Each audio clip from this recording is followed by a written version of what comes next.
to Ukraine, and we'll continue working closely with the Ukrainian government and partners in the region. Thank you all. Je suis maintenant très heureux de céder la parole à la vice-première ministre Freeland.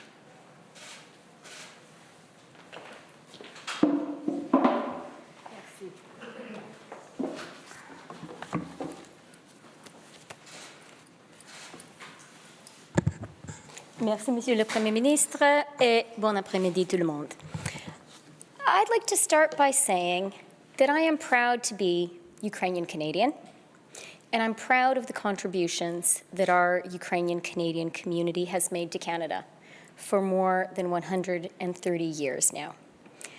And the human connections that exist between Canada and Ukraine, thanks in large part to that community, are precious and important.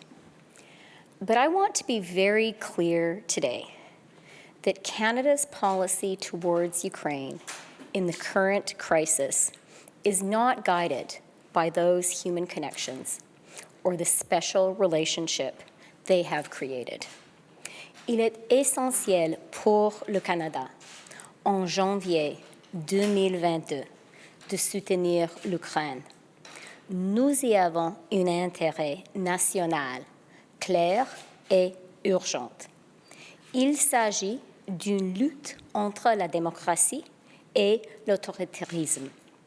Il s'agit d'une confrontation directe à l'ordre international fondée sur la règle de droit. C'est une tentative de le remplacer par un monde dicté par la force, où les grandes puissances ont le pouvoir de redessiner les frontières et de dicter les politiques étrangères de démocratie souveraine. The stakes in this conflict are stark and directly relevant to Canada and the Canadian national interest. This is a struggle between democracy and authoritarianism. This is a direct challenge to the rules-based international order and an attempt to replace it with a world in which might makes right and where the great powers, the nuclear-armed powers, have the authority to redraw the borders, dictate the foreign policies, and even rewrite the constitutions of sovereign democracies whose only fault is that they are smaller and their militaries are not as powerful. Canadians, our own parents and grandparents, fought and died to establish the rules-based international order during and after the Second World War. They did that because they knew it was the right thing to do, of course, but also because they understood that Canada, as a middle power, had a clear and direct national interest in a world order based on rules. That rules-based international order is today facing its most serious challenge since it was first established. Ukraine is on the front lines of that struggle, and that is why Canada is standing with Ukraine. The world's dictators are watching to see if our alliance of democracies has the will and the capacity to stand up for the rules-based international order. We must, and we will, show them that we understand the gravity of this challenge and that we will rise to it. I now turn the floor over to my colleague, our Minister of National Defence, Anita Anand.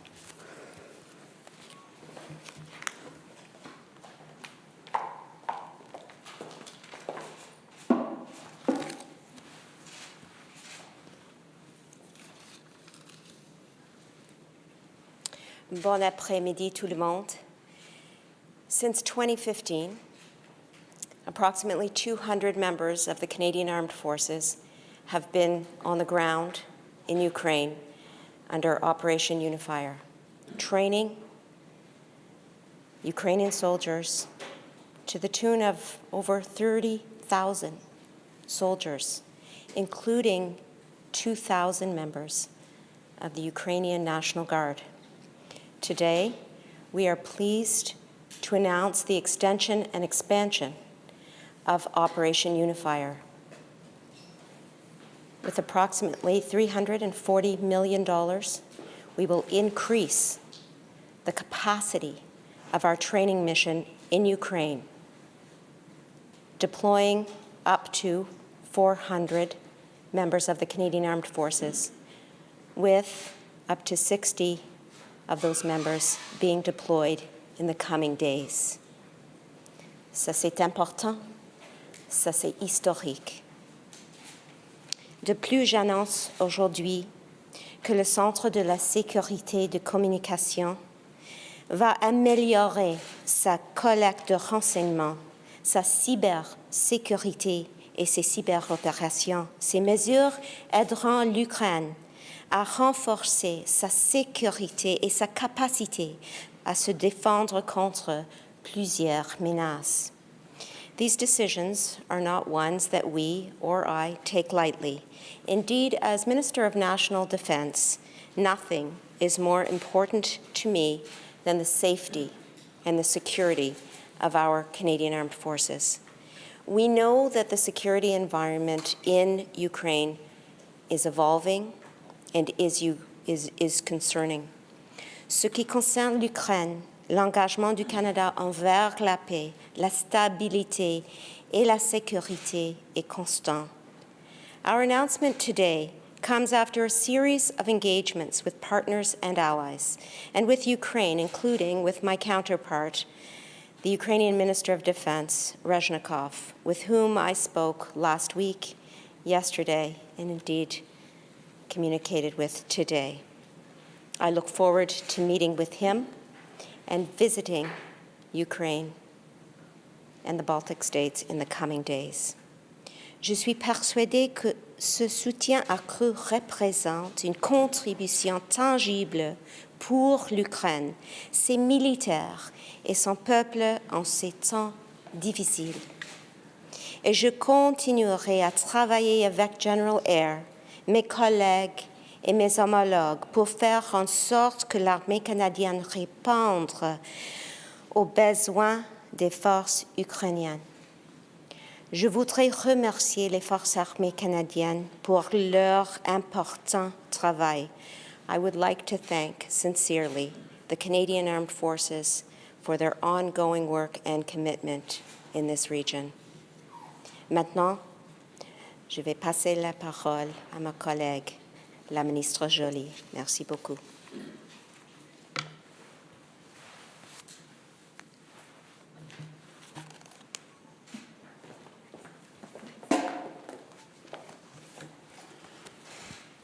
Merci, Anita.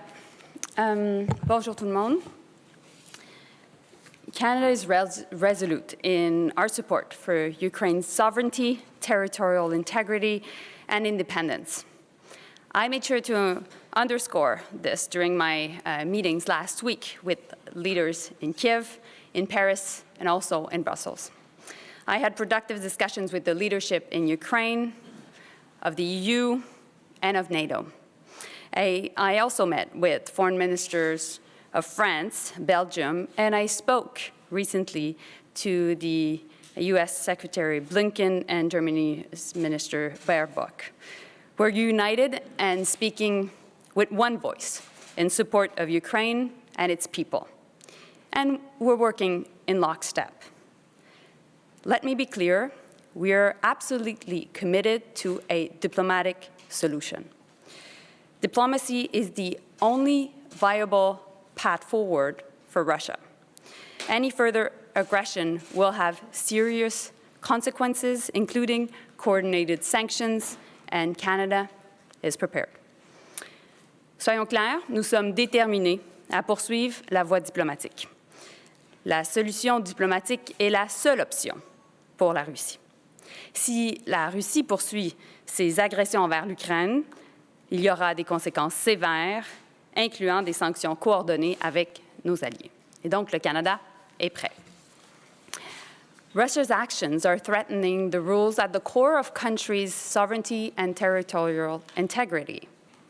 It is challenging the international rule-based order and the world stability. In that sense, Ukraine's security is also Europe's security, but it is the world's security and therefore our security here at home in Canada. This is why our partners and allies agree that we must respond. Russia's threat has destabilized Ukraine's economy, which is why we have offered $120 million in loan to support economic resiliency. And this was an ask that President Zelensky made to me last week when I met with him, but also that he made to the Prime Minister during his conversation. And I was proud of our government's ability to respond quickly. An important part of our work, as my colleagues have discussed, is Operation Unifier. I was proud to meet with Operation Unifier troops on the ground last week, and Canadians and Ukrainians can be proud of the important work they're doing, and following today's announcement, will continue to do. And to complement the work of Operation Unifier, we will be increasing our diplomatic capacity, both at home here, but also in Kyiv, in Ukraine. This is critical for deterrence and de-escalation. We will have a new task force at Global Affairs to coordinate our efforts across our government, and we will have more resources to analyze and respond to the situation also on site in Ukraine. It is a very effective strategy to make sure that we are resisting any further Russian invasion, but also misinformation by the Russian government. Canada will continue to work towards a peaceful solution to this rapidly evolving crisis while preparing for Russian escalation. Afin de complémenter le travail de l'opération Unifier qui a été annoncé par le Premier ministre et aussi par ma collègue Anita Anand, nous allons augmenter la capacité de notre corps diplomatique, autant ici à Ottawa, au pays, mais également à Kiev, en Ukraine. Nous aurons plus de ressources pour analyser et répondre à la situation sur place. Et c'est une des meilleures stratégies pour faire en sorte de résister à l'agression russe et à la désinformation effectuée par le gouvernement russe lui-même. Le Canada va continuer de travailler pour trouver une solution pacifique au conflit, mais nous serons également prêts si la Russie tente d'escalader le conflit. Merci beaucoup. Thank you so much. La période des questions pour 25 minutes. On commence avec les journalistes dans le foyer, puis aller au téléphone. Starting with reporters in the foyer, then we'll go to the phone. Radio-Canada, c'est à vous. Bonjour, M. Trudeau. Les Américains ont envoyé des missiles, 280 tonnes de munitions. Vous craignez un conflit armé, mais vous n'envoyez pas d'armes mortelles. Qu'est-ce que vous craignez? Est-ce que vous avez peur de provoquer les Russes? Ça fait bien des années qu'on est sur le terrain en Ukraine avec l'opération Unifier en train de former les militaires ukrainiens pour pouvoir défendre l'intégrité territoriale de l'Ukraine. Nous allons continuer, nous allons augmenter nos effectifs en personnel pour cette mission de formation à partir des jours à venir. On pourrait aller jusqu'à doubler cette mission-là. En plus, on envoie de l'équipement non létal pour aider l'armée ukrainienne à poursuivre ses besoins. Nous sommes là pour démontrer la solidarité de l'Occident par rapport au peuple ukrainien et pour démontrer que nous cherchons effectivement une solution diplomatique, mais nous allons être là pour appuyer l'Ukraine dans le besoin. We're announcing that we are continuing the training mission that Canadian troops have been engaged in for a number of years now in Ukraine to ensure that Ukrainians can defend their territorial integrity, defend their democracy. This is something that Canada has been steadfast on, and today we're announcing that we are not only extending it for another 3 years, we're immediately increasing the number of Canadian soldiers who will be there to train in Ukraine up to 400, which will be doubling of the number of Canadian soldiers there to support the Ukrainian military in its development to be able to defend the Ukrainian people. We know that the solution to this tension must be diplomatic, not military, which is why we continue to demonstrate our steadfastness with the people of Ukraine while pushing for a peaceful solution. J'aimerais vous entendre sur le convoi qui est en direction d'Ottawa de camionneurs. Il y a des gens en marge de cette organisation-là, de ce convoi-là, qui disent qu'ils veulent faire de cette journée de samedi, le 6 janvier, là, comme ce qu'on a vu au Capitole à Washington. Est-ce que vous craignez des dérapages cette fin de semaine? La réalité, c'est que presque 90% des camionneurs au Canada sont vaccinés, comme presque 90% de notre population. Les Canadiens se préoccupent de leur liberté, de leurs droits, oui, et ils savent que la meilleure façon de protéger leurs droits et de leur liberté, c'est d'en finir avec cette pandémie. C'est pour ça qu'en tant que gouvernement, en tant que leader, je reste axé sur la défense des Canadiens qui ont fait tant de sacrifices au cours des dernières années pour protéger les travailleurs de première ligne, pour protéger nos travailleurs de la santé, pour protéger nos aînés et se faire vacciner et faire les bonnes choses. Les propos que tiennent certains des gens associés à ce convoi sont inacceptables et sont inacceptables pour la vaste majorité des Canadiens.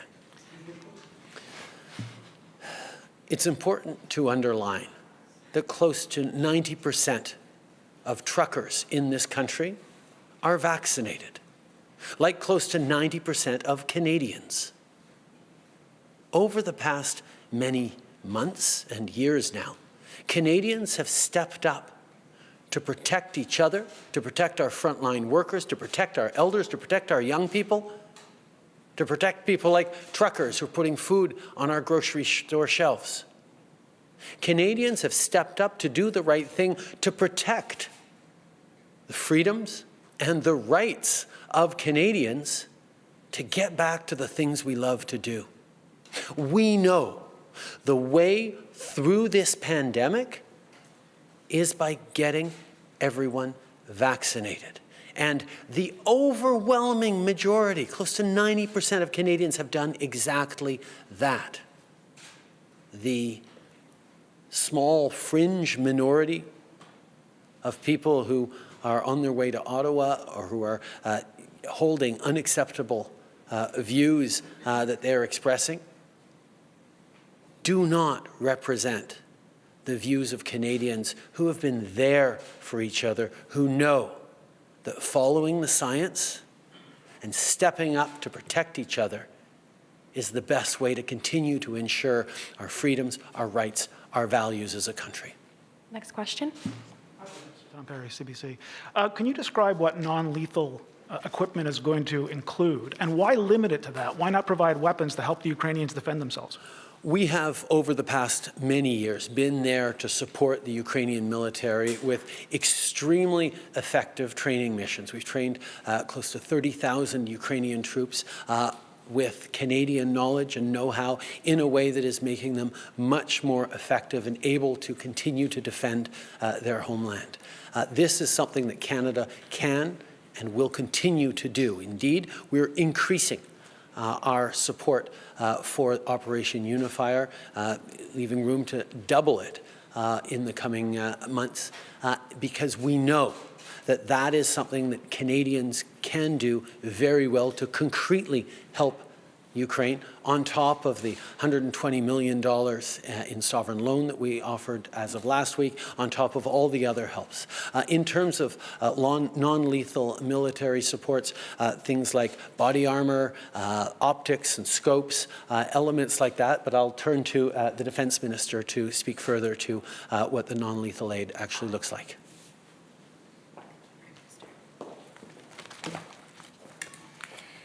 The Prime Minister is exactly right on the mark. We are supplying, in terms of non-lethal aid, equipment and supplies in the area of items that will assist with surveillance and equipping our Canadian Armed Forces on the ground. But I just want to take a step back and reiterate the importance of the announcement that we're making today. Let's be clear. The biggest contribution that Canada can make to Ukraine right now is people. We have trained Our soldiers have trained over 30,000 Ukrainian soldiers. We should not underestimate the importance of this training mission. And indeed, when I am speaking with my allies across the NATO membership, it is consistently understood that Canada's mission in Ukraine has been one of significance, one of importance, and one of continued usefulness. And it is on that basis that we made the announcement here today to increase and expand the scope of Operation Unifier. I will continue to dialogue with my colleague, Minister Reshnikov, in terms of Ukraine's ongoing needs, and of course, Canada will continue to monitor the evolving situation and respond accordingly. Thank you.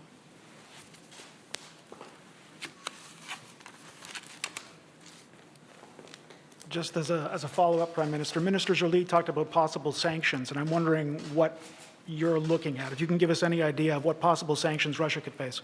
I think one of the most important things is to be both clear and united as a Western world on the concerns we have and on the unacceptability of further Russian aggression against Ukraine. That's why in my conversation with President von der Leyen earlier today of the European Union, in all of our conversations with our counterparts in Western countries, we're agreed that strong, cohesive and aligned sanctions on individuals, on financial institutions, on other areas and sectors of the economy are going to be extremely important. And Russia needs to be under no illusions that the concerted approach by Western democracies will be clear and forceful in terms of economic impact on Russia. Nous savons que par rapport aux sanctions, le plus important, c'est de rester aligné et sans équivoque. C'est pour ça que dans mes conversations avec la présidente de l'Union européenne, avec nos conversations avec nos homologues dans les différents pays alliés occidentaux, nous sommes d'accord que des sanctions fermes et alignées contre la Russie sont très importants pour démontrer le coût très élevé qui serait attaché pour le peuple russe à toute incursion continue en Ukraine. Prochaine question. Mackenzie Grover, CTV. Has your government ruled out sending lethal aid to Ukraine? We continue to look for ways to be helpful to the Ukrainian people as they stand up for their rights to live in a democracy, to choose the course of their country, to defend their territorial integrity. This is something that we are unequivocal on, and we have been for a long time. We have responded in a number of different ways, from the long-standing Operation Unifier that we're announcing today will have the capacity to double the amount of Canadian troops on the ground, training the Ukrainian military to further be able to defend itself, to financial supports, to non-lethal aid. And we will continue to monitor the situation closely and stand by our Ukrainian friends as we look to give them the support that they need. A number of Conservative politicians, both federally and provincially, have been tweeting out pictures of grocery store shelves with a little short of groceries right now, and they've been blaming the vaccine mandate for truckers as the reason why there's potential shortages. Do you think there's any link between a vaccine mandate for truckers and potential shortages for food in Canada? The fact that close to 90% of truckers in this country are vaccinated means that the Conservatives, unfortunately, are again engaged in a campaign of disinformation. I heard one of the Conservative MPs even tweeted out a picture of grocery shelves in the UK and tried to pass it off as Canadian. This is the kind of disinformation that, unfortunately, we've come to grow used to from the Conservative Party, even during a significant health and economic crisis like this one. Let's be very clear. The challenges and disruptions to the global supply chain right now are due to COVID-19. And the best way to prevent further disruptions to our supply chains is by making sure that people don't fall sick by making sure that people are vaccinated. We've been unequivocal, and we were very clear in the last election, that vaccination is the way through this, whether it's for travelers, whether it's for federal public servants or areas of federal jurisdiction. We are moving forward with the support of the vast majority of Canadians who themselves have done the right thing and gotten vaccinated. Vaccines are how we get back to the things we love, and that's what Canadians are continuing to do. Prochaine question. Bonjour Monsieur Trudeau, Inès Lombardo de Franco-Presse. S'il y a bel et bien des tensions, une escalade de tensions samedi, qu'est-ce que votre gouvernement prévoit de faire? Est-ce que vous prévoyez de faire un compromis ou de reculer carrément? La meilleure façon d'en finir avec la COVID-19, c'est de se faire vacciner. Nous avions annoncé au mois de novembre qu'à partir de ce mois-ci, tous les camionneurs qui traversent la frontière américaine et qui reviennent au Canada devraient être vaccinés s'ils veulent éviter de devoir faire une quarantaine obligatoire. Ça fait des mois qu'on a prévu que ça allait se passer comme ça, et je peux souligner que presque 90% des camionneurs au Canada se sont fait vacciner. Ce n'est qu'une petite minorité de gens qui ne parlent pas, ni pour les camionneurs, ni pour les autres Canadiens, qui continuent à ralentir notre sortie de cette pandémie et à mettre à risque nos travailleurs du système de santé, nos travailleurs de première ligne qui travaillent d'arrache-pied pour aider les Canadiens dans cette situation extrêmement difficile. Sur un autre sujet, vous sortez de la retraite du cabinet. Vous aviez fixé avant Noël 4 projets de loi prioritaires. Est-ce que vous avez des priorités là pour la reprise des travaux parlementaires? On a les priorités que les Canadiens nous ont envoyées pour faire, c'est-à-dire d'en finir avec continuer la lutte contre la COVID-19, lutter contre les changements climatiques avec encore plus d'actions concrètes et surtout être axé sur la reprise économique et l'abordabilité de la coût de la vie pour les Canadiens, avec des mesures comme la baisse des prix en garderie à travers le pays, avec des mesures comme les mesures pour contrer les crises de logement, avec des mesures concrètes pour lutter contre les changements climatiques. On continue d'être ambitieux et pour les Canadiens et pour la relance économique du Canada. Merci. On va maintenant tourner au téléphone. Opérateur, c'est à vous. Thank you. Merci. You may press star 1 if you have a question. Vous pouvez appuyer sur étoile 1 si vous avez une question. The first question is from Ryan Tumulty from the National Post. Please go ahead. Sir, I'm going to try this again. You've been asked a few times today why you've declined to send lethal weapons to the Ukrainian army. I'm wondering if you can directly say why you're only providing non-lethal support. Canada is making a significant announcement today that we will be continuing and expanding an extremely important and successful mission to train Ukrainian forces on the ground. For the past number of years, through Operation Unifier, Canadians have been there to support Ukraine in its defense of its territory and of its sovereignty, by training the Ukrainian military. This is the way Canada can best help. And it's an extension of our firm belief that standing up for Ukraine means being there so they can speak and defend themselves, while at the same time continuing to pursue diplomatic solutions at all levels. We know that it is up to Russia to choose to not invade Ukraine. In order to do that, we are demonstrating that it will be very costly for Russia in terms of sanctions, in terms of condemnation and actions by the global community that will demonstrate that it is not in their interest to invade or overthrow the government of Ukraine. Following up.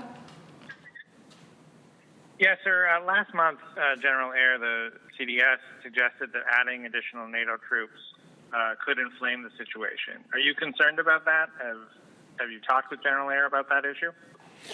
I can assure you that the Canadian military is eager to continue to step up on the important and valuable work they've been doing for years on supporting the Ukrainian military to be able to further defend the integrity and the sovereignty of their democratic government. This is something that Canada has been doing well. And with our announcement today, not only are we going to be shortly sending off an additional 60 Canadian Forces personnel, but we've raised the ceiling on this mission from 200 people to 400 people, effectively doubling the impact that the Canadian Armed Forces will have on the ground. And I want to take a moment to thank not just the troops I visited a number of years ago when I was in Ukraine for Operation Unifier, but thank those troops who will be going to Ukraine to continue to support our Ukrainian friends in this time of difficulty. Opérateur, prochaine question. La prochaine question de Raymond Fillon, TVA. La parole est à vous. Merci. Bonjour, Monsieur le Premier ministre. Est-ce que des militaires canadiens pourraient participer à des combats advenant une invasion russe de l'Ukraine? C'est une mission de formation et non une mission de combat. La protection des militaires canadiens est évidemment une priorité pour nous et il y a des plans de contingence si jamais la Russie décide, malgré tous les efforts diplomatiques et autres des pays alliés, d'envahir l'Ukraine. Nous allons s'assurer que les Canadiens soient en sécurité, mais entre-temps, la mission de formation d'aider les Ukrainiens à pouvoir se défendre mieux contre une agression russe continue d'être ce qu'on va faire. This is not a combat mission, this is a training mission. The Canadian military will be there to advise and assist. We will continue on training. It is not a combat mission. The protection and safety of Canadian soldiers is paramount in this mission, as it is in all missions. And in the event of a Russian incursion or invasion into Ukraine, we will ensure that Canadian military remains safe.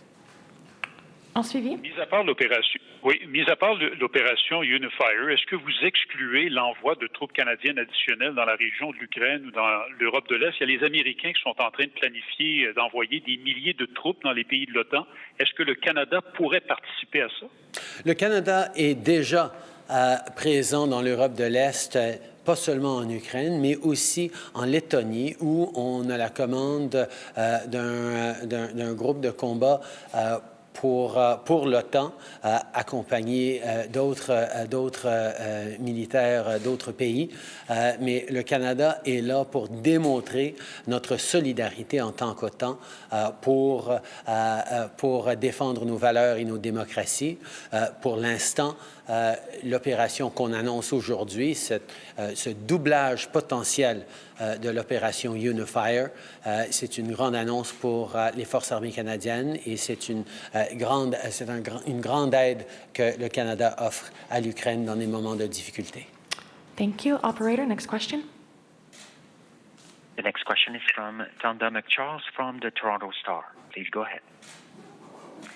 Prime Minister, despite your characterization of the offer as a great help, it's not exactly what the Ukrainian ambassador has asked you for. They've asked you for weapons, and so I want to understand a little bit more. If the objective of Canada and NATO is deterrence to the Russians, then how does scopes and some body armor deter Vladimir Putin? The solidarity that NATO members, that allied countries across Europe are demonstrating in our support for Ukraine, our support for the Ukrainian people in their ability to defend themselves is a significant deterrence in itself. We have been clear on the steep economic sanctions and measures that will be brought in if Russia invades Ukraine to any further degree. We have been clear that we stand with the democratically elected Ukrainian government and the choice of the Ukrainian people to continue to live in a democracy. And the strongest articulation of that is the fact that for the past many years we have had Canadian troops on the ground training up over 30,000 soldiers in Ukraine to be able to defend their homeland. And indeed, we are announcing today that we are increasing and extending that mission to make sure that it's very clear that Ukraine has the capacity to defend itself and has the support of its allied countries. But in regards to the conversations with the Ukrainian ambassador and the engagements that I've had directly with President Zelensky and that we've had directly with the Ukrainian officials, including the President, I'll turn to Minister of Foreign Affairs, Mélanie Joly, who met with President Zelensky just last week. Mélanie. Thank you.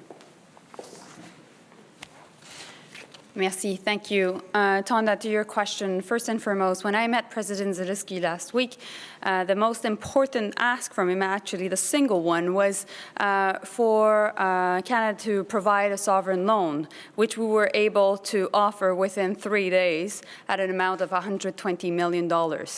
Afterwards, other countries and organizations have followed suit, and therefore we saw the European Union announcing a sovereign loan and also grants up to 1.2 billion euros a bit earlier this week. So that was for economic stability. The other thing also that my foreign minister counterpart from Ukraine, Dmytro Kuleba, asked me was really making sure that we extend Operation Unifier. Canada has a very strong footprint with the National Guard and the Armed Forces of Ukraine, as mentioned by my colleague, Minister of Defense. We are present in 13 points all across Ukraine, and in that sense, of all our Western allies, we have one of the most important presence on site. And so I think that the announcement today shows the fact that Canada is really supporting Ukrainian people and making sure that we are part of a strong response in terms of showing that Ukrainians themselves can work with us to de-escalate and be ready should there be a further Russian aggression. Thank you. Following up. Thanks. I want to understand, so if I understand all the answers to now, you're not planning to reinforce or send more Canadian troops to Operation Reassurance in Latvia at this point, but I don't also understand at what is the threshold for increasing the Canadian military mission in Ukraine from now 260 up to the 400? I mean, if it's over 3 years, what is the trigger that sets the deployment up to 400? Obviously, we are sending immediately 60 more Canadian troops to help with training. And we have increased the ceiling for training to 400. That will be for the duration of this extension to the mission for the coming 3 years. The decisions on increasing levels will very much depend on the situation on the ground, on the need, on the capacity of the Ukrainian military to avail themselves of the training that Canadians have been offering. But because that's a slightly more operational question, I'll turn back to the Minister of Defense to talk about how we're going to move up towards that ceiling of 400. Anita. Thank you, Prime Minister. Of course, we are continuing to ensure that we have the troops on the ground here at home to assist with the missions at home. You've seen the Canadian Armed Forces across the country over the past year and a half assisting with forest fires and floods, with vaccines, and also internationally with the evacuation of Afghanistan. So the commitment that we're making today for up to 400 Canadian Armed Forces to be deployed to Ukraine under Operation Unifier is very significant, and of course the decisions to send additional troops will be made as those troops are available to go, given the other demands on the time of the Canadian Armed Forces here at home and abroad. But make no mistake, this is a very significant extension and expansion of Operation Unifier. And Tonda, you mentioned Operation Reassurance, and I just want to provide you with the numbers under Operation Reassurance so you can have a sense of the extent to which the Canadian Armed Forces are present in this region. We have approximately 900 members of the Canadian Armed Forces under Operation Reassurance, as well as five planes. We, as Melanie Joly just said, have an extremely large footprint relative to our counterparts. Indeed, we have other countries at the current time suggesting that they join Operation Unifier because of the leading role that we play in the region. And so I want to assure you that this announcement today is increasing the impact that we will have in the region with the training mission per se. And the type of training that we will continue to do, of course, include unit and brigade level tactical training, combat engineer training, such as improvised explosive device disposal and explosive ordnance disposal, sniping reconnaissance, military policing, development of non-commissioned officer corps, and medical training. So that is an expansive list of activities that we are undertaking at the current time in Ukraine under Unifier and in the Baltics under Reassurance. And we will be able to increase that capacity with the announcement that we are making here today to a significant degree. Thank you. Merci. Opérateur, on va prendre une dernière question au téléphone. La prochaine question de Mélanie Marquis, La Presse. La parole est à vous. Merci. Bonjour. Ma première question est pour M. Trudeau. D'abord, juste pour être certaine de bien comprendre, on n'écarte pas l'envoi de matériel militaire dans le futur. Et puis, je me doute un peu de la réponse, là, mais est-ce que vous avez informé Moscou de toutes les mesures que vous annoncez aujourd'hui? Est-ce qu'il y a un canal de communication avec le Kremlin? On a toujours été très clair avec le gouvernement russe sur notre perspective par rapport à leur annexation illégale de Crimée, leur interférence dans l'est de l'Ukraine et leur positionnement agressif de troupes sur les frontières de l'Ukraine. C'est inacceptable. Le Canada reste solidaire avec le peuple ukrainien et nous allons continuer d'être là pour permettre aux Ukrainiens de défendre leur liberté, leur démocratie et l'intégrité de leur territoire. En suivi? Je continuerai avec une question pour Mme Freeland cette fois-ci. Vous avez insisté sur le fait que tout ce qu'on annonce aujourd'hui, c'est dans l'intérêt national du Canada. J'aimerais que vous expliquiez un peu plus aux Canadiens en quoi c'est dans notre intérêt national et également que répondez-vous à ceux qui disent que vous avez un certain parti pris parce que vous êtes d'origine ukrainienne?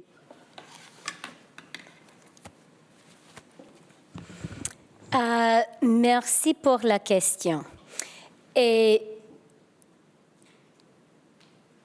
j'ai dit ce que j'ai dit parce que je pense que c'est très important pour tous les Canadiens et Canadiennes de comprendre que oui, le Canada, c'est un pays qui comprend la valeur de la diversité.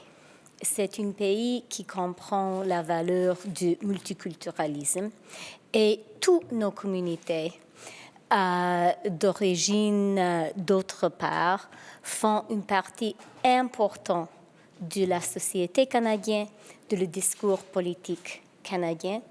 Et moi, je trouve que c'est une chose très important et qui ajoute, pas seulement ajoute, c'est une fondation du Canada.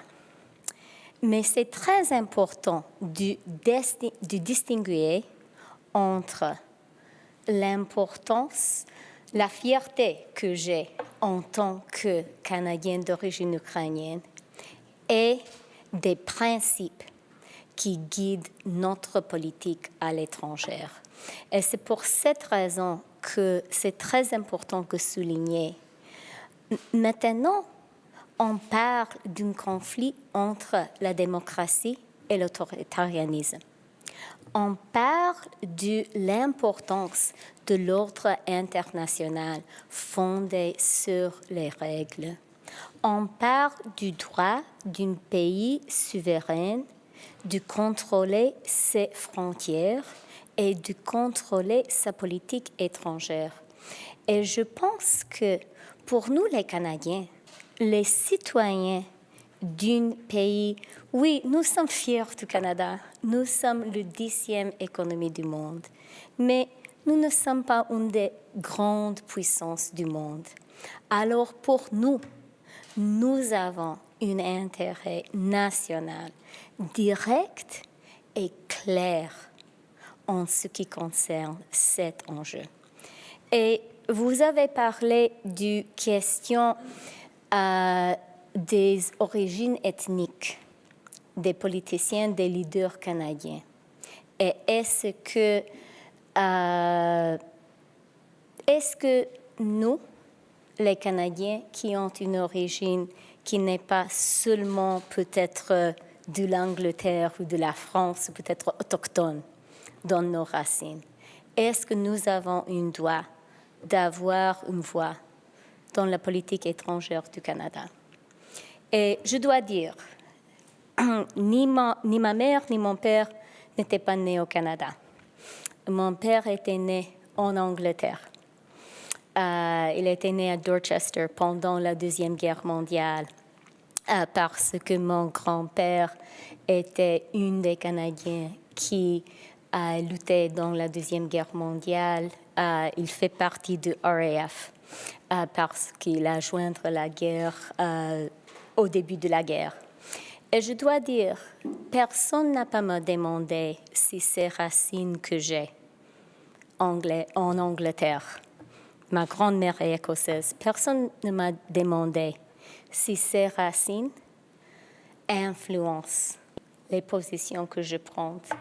Et je dois dire que pour le Canada, comme un pays multiculturel, un pays qui est fier de notre diversité, nous devons vraiment être clairs que tous les citoyens canadiens ont le droit d'avoir une voix et de prendre les positions claires en ce qui concerne l'intérêt national du Canada et que nous prenons ces positions en tant que fiers citoyens du Canada. Et c'est ce que je suis. Merci. Thank you, Deputy Prime Minister. We'll take one last question before ending the press conference. Abigail Beeman, Global News. Prime Minister, is Canada willing to station some of those unifier troops further east in Ukraine? Operation Unifier is and has been a training mission over the past number of years. It has concentrated its efforts in Western Ukraine, where the base that they do much of the training is at, and I was pleased to visit that base a number of years ago when I visited. But there were positionings throughout the Ukrainian territory of Canadian troops. They have now been focused all in Western Ukraine, where the risks are lowest and where they can concentrate most directly on training Ukrainian troops to be able to continue to defend the integrity of their territory. I think one of the things that is really important for everyone to understand is Russia's threat to invade Ukraine isn't just something that should concern Ukrainian Canadians or Europeans. It's something that should concern us all.